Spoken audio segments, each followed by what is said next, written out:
The other day I uploaded a video talking about all the different characters in anime that would be able to bypass Satoru Gojo's Infinity. And by the looks of it, you guys seem to have really enjoyed watching that video. So I uploaded a poll asking if you guys wanted to see a part 2 to the series, and if so, would you guys want to see just a video dedicated to Bleach characters or every anime in general? And you guys voted every anime, so here's the part 2 to that video. Now, before we get started, if you haven't watched part 1, obviously, what are you doing on part 2 without watching part 1? Go watch part 1 first and then come back.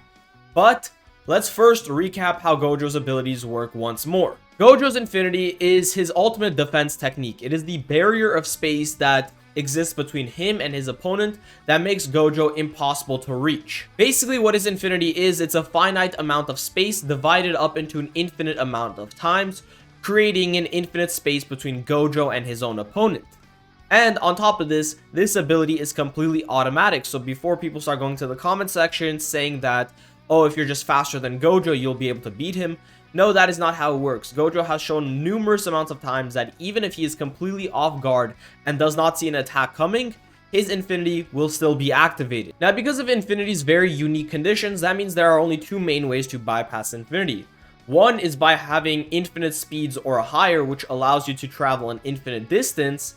And second is the more common one, and that's by having an ability that directly counters Gojo's own Infinity. Now that we've had this little recap, let's get into more characters that bypass Gojo's Infinity. Now, I know a lot of you wanted a video dedicated to just Bleach characters that bypass Gojo's Infinity, and believe me, there are quite a few characters. However, since we're doing every anime, I decided to either way still include a few Bleach characters that would be able to do it, starting off with Gremmy of the Sternritters. Now, Gremmy possesses the Shrift V known as the Visionary, and many would argue that Gremmy is the most broken Sternritter, with Gremmy himself claiming that he is the strongest Sternritter. Now, I'm not here to argue whether that's true or not, but all I'm here to say is Gremmy's Shrift, the Visionary, is absolutely busted. What the Visionary grants Gremmy is the power of imagination itself. Whatever Gremmy imagines will actually happen or will appear. An example of this is when he imagined Yachiru's bones to be made out of cookies, and her bones quite literally fell apart as they were cookies. As we can see, Gremmy's imagination is able to affect others without any physical attack needing to take place. Gremmy's imagination is also so powerful that the guy is able to create life itself, being able to create an entire clone of himself. So due to Gremmy's extraordinary ability of being able to make whatever he imagines happen, he would be able to beat Gojo pretty easily in practically any way he wanted. The fact that Gremmy can imagine life into existence probably also means the opposite. The fact that he can imagine life into just nothingness. So what's stopping him from doing that to Gojo at the very start of their fight? Once again, Gojo's Infinity would just have nothing to block because none of Gremmy's attacks are physical unless he imagines them to be physical attacks.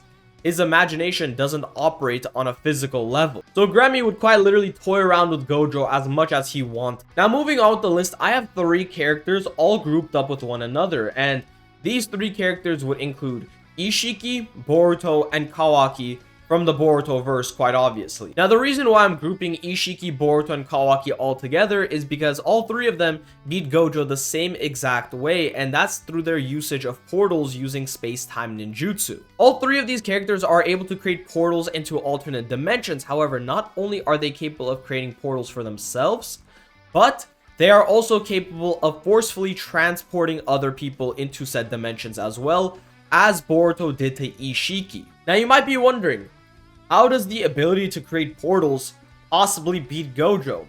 Well, technically, it doesn't beat him, considering that Gojo isn't going to be incapacitated, nor is he going to be killed by said portal. However, what they can do instead is just transport Gojo into an alternate dimension and leave him there. Gojo would have absolutely no way back for himself, and if somebody is trapped somewhere with no escape, they are practically beaten. And considering that the portals don't actually need to make physical contact with the person they are transporting, as we saw with Boruto and Ishiki, with the portal forming around Ishiki, it would be able to bypass Gojo's infinity and therefore would be able to transport him into that alternate dimension. So even if they're not able to beat Gojo in the traditional sense, they'll just be able to leave him behind in some sort of alternate dimension, and that'll be the end of Gojo. The next person on my list comes from a series that we have not yet mentioned, and that series is Black Clover, with the character being Yami Sukahiro. I saw a lot of you commenting Yami on my last video, so I decided to include him in this one, and Yami has two ways of bypassing Gojo's infinity. The first and most obvious way, I'm sure you have guessed it, is his Dimension Slash. Now, Dimension Slash has a very self-explanatory name. It is Yami being able to literally cut through an entire dimension. Now, some of you might try to refute this and say that, oh, how does Dimension Slash mean that the attack is able to cover an infinite amount of distance? Well, this was explained to us when Gojo was defeated in chapter 236. Sukuna explains in chapter 236 that the way he was able to beat Gojo was not by targeting Gojo or just the space around Gojo, but by targeting existence at its very core. Basically, Sukuna's world slashes are able to cut through existence themselves. In other words, Sukuna's world slash is literally just another dimension slash. Sukuna is cutting through the dimension itself in order to reach Gojo. Therefore, Yami's Dimension Slash would be able to do the same. And if we throw verse equalization in there and have mana equal out to cursed energy, Yami's Black Moon would be able to also just completely negate Gojo's infinity, making Gojo defenseless. So Yami has a literal direct counter to Gojo's infinity. Moving on with our list, in the last video, I included Light Yagami with his Death Note and said that the Death Note would be able to bypass Gojo's infinity. So in this video, I decided to include another super genius, and this time, I'm talking about Lelouch V. Britannia from Code Geass. Now, Lelouch possesses an ocular ability, that being known as the Geass, and each Geass has a different ability, and what Lelouch is able to do is that he is able to command and control anyone who looks upon him with his Geass.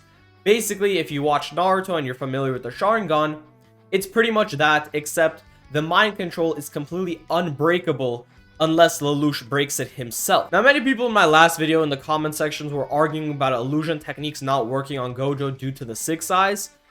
There is very little evidence to prove that. All there is this one statement from Shibuya where Gojo sees Kenjaku and says all possibilities are rejected by his 6 eyes.